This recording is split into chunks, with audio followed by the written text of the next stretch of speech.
En la vida nosotros conocemos muchos símbolos. Un símbolo puede dar un concepto, puede dar una idea. Un gesto o un símbolo nos puede dar un concepto muy grande. Una sola imagen nos puede alertar, nos puede decir cosas interesantes, increíbles. Una imagen nos puede emocionar. Los símbolos en la vida son usados en toda área. Cuando nosotros vamos a la palabra de Dios, vamos a encontrar que la Biblia está llena de símbolos. ¿Y será que Dios siempre usó imágenes, usó símbolos, no solamente para captar o llamar la atención de las personas, sino para mostrarles verdades profundas que de otra manera nosotros jamás lo entenderíamos? Es por eso que en la Biblia, cuando Dios se dirige al ser humano y quiere mostrarle una grande verdad, Él prefiere usar un símbolo o una imagen. Ahora, esta noche hablaremos qué significa la imagen o el símbolo de la cruz. Cuando Jesús estuvo aquí en la tierra, nos contó muchas parábolas. Esas parábolas traían verdades profundas, traían consejos, traían advertencias, traían juicios. Esas parábolas, tomadas de las imágenes cotidianas, imágenes reales, o simplemente nos hacía imaginar cosas para enseñarnos grandes verdades. Ahora, ¿cuál es el primer símbolo que encontramos en la palabra de Dios? Cuando nosotros vamos al libro de Génesis, encontramos que Dios crea al hombre y a la mujer, Adán y Eva. Y los creó para que ellos puedan ser felices y eternos. Solo que la felicidad y la eternidad dependían de la relación de obediencia por amor que ellos tendrían con su Creador o con su Dios. Es allí donde Dios da la primera orden y dice así: su amor, su lealtad hacia mí va a ser demostrado a través de la obediencia. De todo árbol del huerto ustedes podrán comer, con excepción de uno. Y ese árbol está en el centro del huerto. A ese árbol no se acerquen, no lo toquen y no coman de su fruto, porque el día que ustedes comen, de cierto morirás. ¿Qué tenía de malo ese árbol? Probablemente nada. Solo que aquí encontramos algo muy importante que nosotros debemos comprender. El destino de todo ser humano que busca hacer su propia voluntad siempre termina en la muerte. En cambio, cuando tú obedeces y sigues las instrucciones claras que Dios te ha dejado, siempre termina en vida o siempre es vida eterna. Sin embargo, ellos desobedecieron la orden de Dios y prefirieron buscar su propio camino. Se rebelaron contra Dios. Y en la vida, querido, tú solamente tienes dos opciones: o hacer tu voluntad o someterte a la voluntad de Dios. Solo que cuando tú haces tu voluntad, te estás separando de Dios, porque Dios conoce que tus caminos te llevan a la muerte. Es por eso que Él ha trazado para ti un camino, porque Él sabe por dónde está la vida, porque Él es la vida. Y cuando tú te rebelas y te separas de Dios buscando hacer tu propia voluntad, siempre vas a terminar en muerte. La orden de Dios había sido bien clara: el día que ustedes comen de este fruto, ustedes van a morir. Y ustedes saben qué aconteció. Ellos tomaron del fruto, comieron, eligieron su propio camino y ellos sabían las consecuencias de ese acto. ¿Cuál era la consecuencia? La consecuencia era simple: una pena de muerte. Porque eso es lo que trae el pecado. El pecado trae pena de muerte. Ahora, es interesante que algunos dicen así: Dios allí mintió, porque la verdad, ellos no murieron cuando comieron el fruto prohibido. Ellos continuaron viviendo aunque salieron del huerto, del paraíso, del jardín del Edén. ¿No hubo muerte? No, estás equivocado. Sí hubo muerte. Y hubo muerte en el mismo día que ellos desobedecieron. Porque cuando Dios fue a buscar a Adán y Eva, ellos se habían escondido. Porque ellos se sentían desnudos o se dieron cuenta que estaban desnudos. Y ahí es Dios quien toma un cordero y sacrifica ese cordero. Y es la primera vez que Adán y Eva ven a un animal morir, a un ser creado por Dios. Imagino la tristeza profunda que hubo en el corazón porque vieron un animal inocente morir en su lugar. A partir de ese día Dios estaba diciendo, la consecuencia del pecado es la muerte. Cada vez que tú pecas, mereces morir. Pero este cordero, ¿a quién va a representar o quién representa? Representaba a Jesús. Les estaba diciendo, aunque ustedes fallaron, aunque ustedes pecaron y aunque ustedes estaban condenados a morir y ustedes deberían morir, hay alguien que tomará el lugar de ustedes. Y aquí en el jardín del Edén lo tomará un cordero. Solo que ese cordero será el símbolo de Cristo. Por eso Juan, cuando vio a Jesús, dijo, he aquí el cordero de Dios que quita el pecado del mundo. Y en el Antiguo Testamento encontramos muchas imágenes. Encontramos que Dios manda a construir a Moisés un santuario y en ese santuario había muchos objetos. Había panes, había un incenciario, había luz, había cordero, había un altar. Todo eso era símbolo, era representación del sacrificio de Cristo. Querido, todos los seres humanos, desde que entró el pecado, merecíamos morir. Porque Romanos 6:23 dice, la paga del pecado es muerte. Tú y yo tenemos una condena. Y esa condenación es que tú y yo merecíamos la pena de muerte. Pero alguien tomó nuestro lugar. Alguien se hizo hombre, se hizo ser humano y nos libró de la muerte eterna que tú y yo merecíamos. Él tomó nuestro lugar, sufrió nuestro dolor, cargó nuestro pecado. Y ese sacrificio nosotros lo vemos en una cruz. Sabes, cada vez que llega Semana Santa, yo encuentro a muchas personas de ser así. Pobrecito de Jesús. Gracias a Dios. Veo que gente cuando llega Semana Santa se priva de comer carne, no va a fiestas un par de días. La gente empieza a hacer silencio porque el Hijo de Dios está muriendo. Querido, cuánta tristeza me da, ¿sabes por qué? Porque ellos nunca van a entender qué significó el sacrificio de Jesús. Si tú todavía no has entregado tu vida a Jesús, es porque no has comprendido el precio del rescate que costó para que tú y yo ya no podamos tener esa condenación. No basta cruzarse los brazos y decir, pobre Jesús, cómo lo maltrataron, cómo murió en mi lugar. No, no basta eso. Basta amarle, seguirle, servirle, obedecerle, dejar nuestra vida de pecado para poder seguir a Jesús. Eso es el verdadero sentido de Semana Santa, del sacrificio de Jesús. Pero sabes, ningún ser humano podrá explicar con palabras cuánto costó nuestra salvación. No hay palabras suficientes, no hay un símbolo que pueda describir perfectamente el precio que el Hijo de Dios pagó por tu salvación y por mi salvación. Pero para poder imaginar un poco lo que eso significó y cómo nosotros estábamos, quiero que repasemos juntos una historia. Y esa historia está registrada en el libro de Números. Antes quiero decirte, cuando el ser humano pecó, el diablo celebró y dijo, ahora todos están condenados a morir. Y él celebró, imagino allí con todos sus ángeles, con todos los demonios. Hemos conquistado, hemos logrado, hemos vencido. Ahora no nos vamos a perder solos. Sería injusto que Dios pueda salvar a alguien que se rebeló. Pero él no sabía que había un plan de salvación. Y ese plan de salvación era pagar el rescate por aquella pena de muerte. Y es por eso que Jesús vino a morir.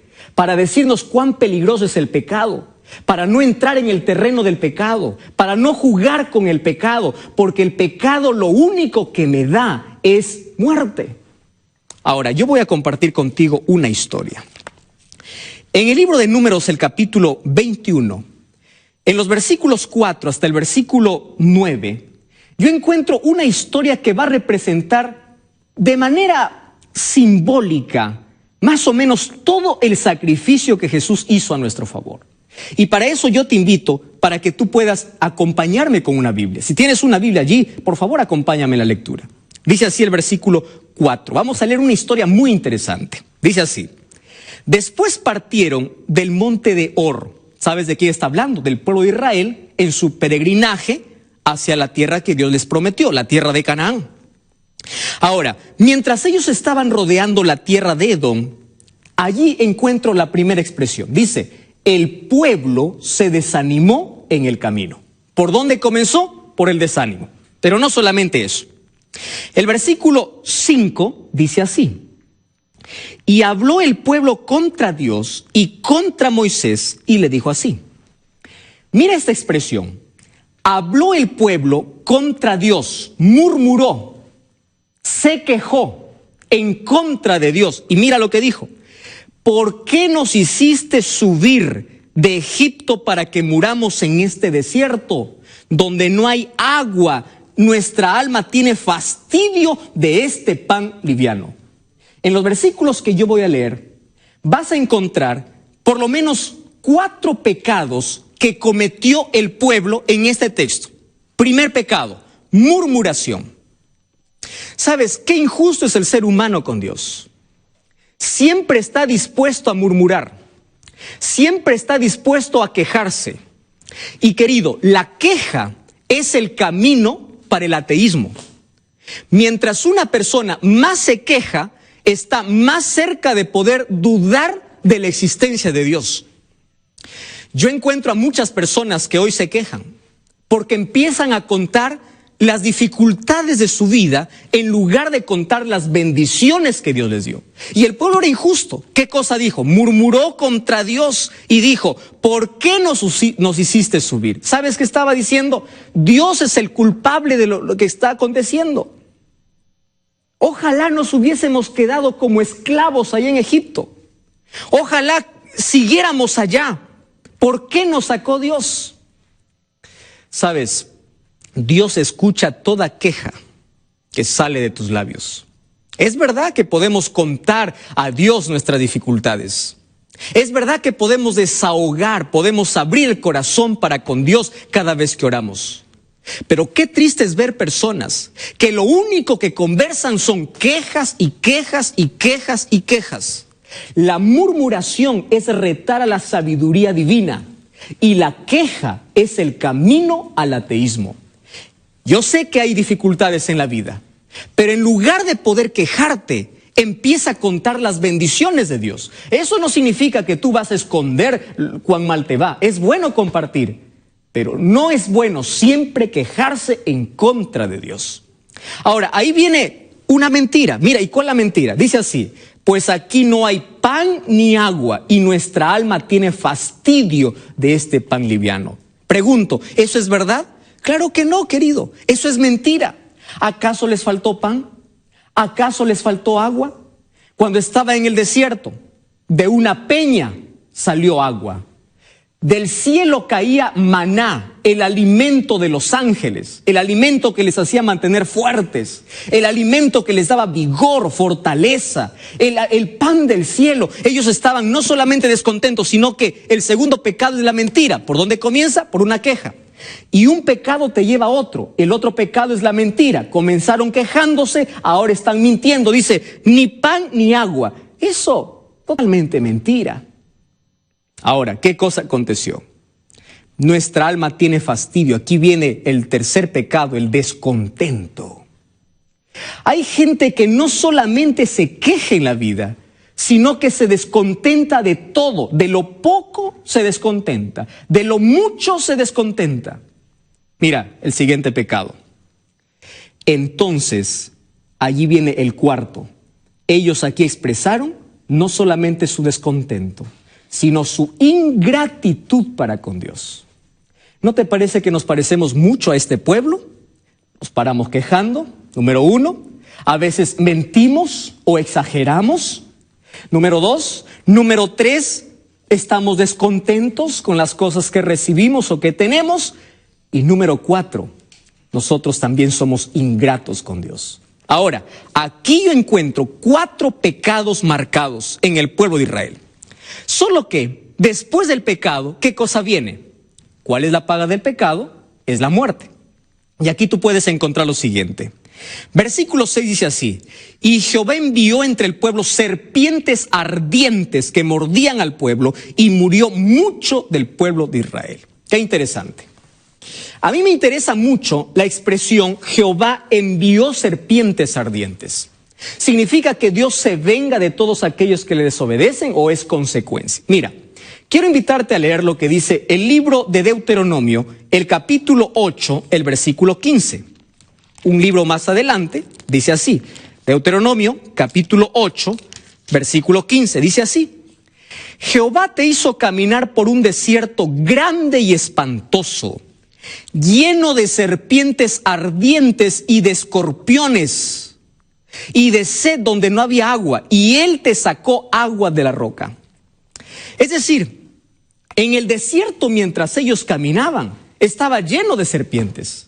Solo que cuando ellos obedecían a Dios, Dios controlaba todos esos animales para que no puedan ofender o no puedan picar a sus hijos. Y es maravilloso cuando uno obedece a Dios, porque pueden haber serpientes a tu alrededor y Dios te protege. Pero cuando uno se rebela contra Dios, Dios quita su protección y allí pagamos las consecuencias de nuestro pecado. ¿Y por qué dice ardientes? Era no solamente por el color, sino porque la picadura causaba una inflamación, una infección, una fuerte fiebre y el pueblo moría. Ahora, frente a esa consecuencia, aquí vemos el arrepentimiento. El versículo 7 dice: entonces el pueblo vino a Moisés y dijo: hemos pecado, por favor ora, ruega a Dios para que nos quite esta serpiente. Y Moisés oró. Y ahí viene la solución. Y Jesús le dice, y Dios le dice: hazte una serpiente ardiente y ponla sobre un asta, y cualquiera que fuere mordido y mirare será salvo. Qué interesante. Dios le dice: muy bien, la solución es simple. Hay arrepentimiento, aquí viene la solución. Una vez más, una figura que representaba a Cristo.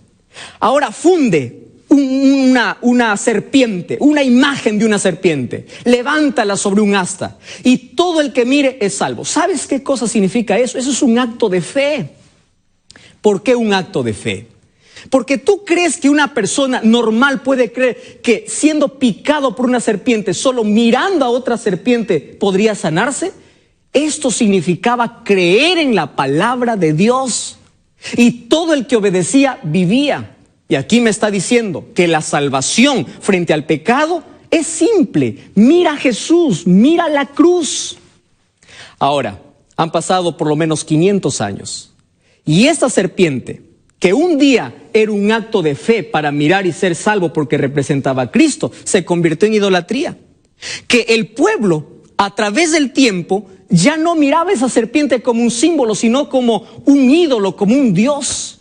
Y es por eso que el rey Ezequías, después de 500 años, derribó esa serpiente y dijo: vamos a quitar esto porque se ha convertido en idolatría. Querido, el poder no estaba en la serpiente, el poder no estaba en esa asta, el poder estaba en Jesús. Pero esa serpiente representaba a Cristo. Ahora tú puedes decir: pastor, ¿cómo una serpiente va a representar a Jesús? ¿Cómo una serpiente? Mira, un día Jesús estuvo en una conversación con Nicodemo. Ha pasado mucho tiempo. Y en el libro de San Juan, el capítulo 3, el versículo 14 dice así: Así como Moisés levantó la serpiente en el desierto, así es necesario que el Hijo del Hombre sea levantado, para que todo aquel que en él cree no se pierda, sino tenga vida eterna. ¿Sabes a quién representaba esa serpiente? Esa serpiente representaba a Jesús. Era Jesús muriendo en una cruz. ¿Por qué una serpiente? ¿Recuerdas que Dios maldijo a la serpiente? Pero el libro de Gálatas dice que Dios tomó nuestra maldición por nosotros. ¿Recuerdas que la serpiente fue levantada? Cristo también fue levantado en una cruz. En la Biblia encontramos muchas imágenes que representan más de una cosa. Por ejemplo, un león representa al diablo como un león rugiente buscando devorar. Pero también el león representa a Cristo como el león triunfador y victorioso de la tribu de Judá. Ahora, ¿cómo es posible que una serpiente pueda representar a Jesús? Aquí le explica Nicodemo, así como la serpiente fue levantada, así también yo seré levantado. ¿Y sabes para qué? Para que todo aquel que me mire a mí, dice Jesús, sea salvo. Querido, tu valor está en la cruz de Jesús. Tu vida vale la sangre de Jesús. Cuando te sientas abandonado y solo en la vida, mira a Cristo. Tu valor no está en tu fortuna ni en los títulos que tengas. Tu valor está en una cruz. ¿Quieres orar conmigo? Querido Dios, gracias por tu palabra. Gracias porque a través de una cruz tú nos libertaste. Nos sanaste del veneno del pecado. Gracias porque ahí encontramos salvación. Permítenos ser atraídos por esa cruz, contemplar esa cruz, verte abriendo los brazos. Y nosotros no podemos cruzarnos los brazos cuando vemos a un Dios abriendo los brazos para salvarnos. Ayúdanos a tomar decisiones acertadas, aceptarte como nuestro Salvador. Cuando miremos esa cruz podamos ver nuestra redención y el precio que pagaste por nosotros. Gracias porque moriste en nuestro lugar, en el nombre de Jesús. Amén. Gracias por acompañarme en este programa. Recuerda que la verdad te da libertad y te prepara para la eternidad. Nos encontramos la siguiente semana.